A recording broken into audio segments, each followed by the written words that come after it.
This is a Padlet. It is an online bulletin board.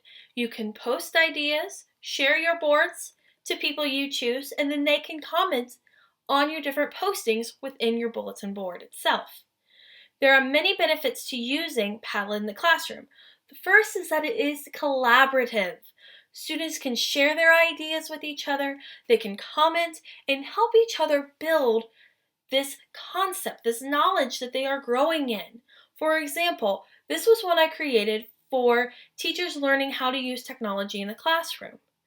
So for example, they could post how they have used Kahoot in the classroom or how they could use Kahoot in the classroom. And then other teachers would be able to read those, comment on their postings, and learn from each other and their own experiences. The second is that it is free to use, which is wonderful. Students are able to even access it without an account. And finally, there are a variety of ways to post, which I'll get into when I show you how to use Padlet for the first time. Now, before we do that, there are some drawbacks. The first can be seen here. Students can post anonymously if they do not have an account. This can be a little bit of a drawback if you are really wanting to hold students accountable for each doing their own part and tracking student involvement. Okay. Now, another drawback is that students can read posts before they post themselves, which can lead to a little bit of academic dishonesty if they choose to copy off of ideas from another student. Finally, a last negative is that you are limited to how many Padlets you have available as an instructor at a time.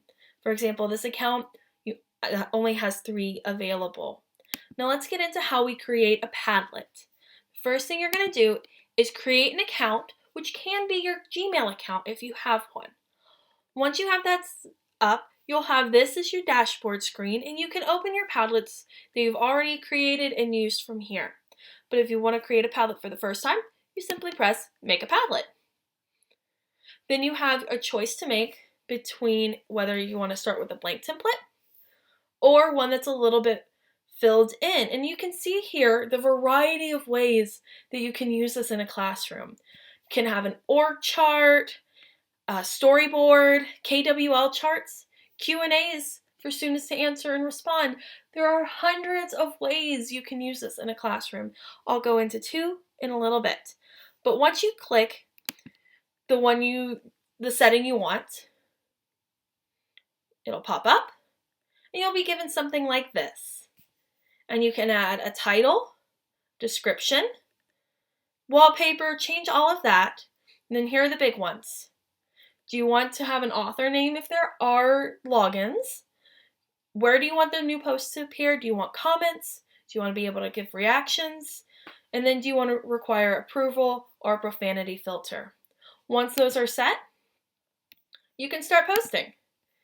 And you click this little plus sign down at the bottom, title it, and then you can add a file upload, a link, Google, Snap, Draw, Map, or a Padlet, or another type of recording.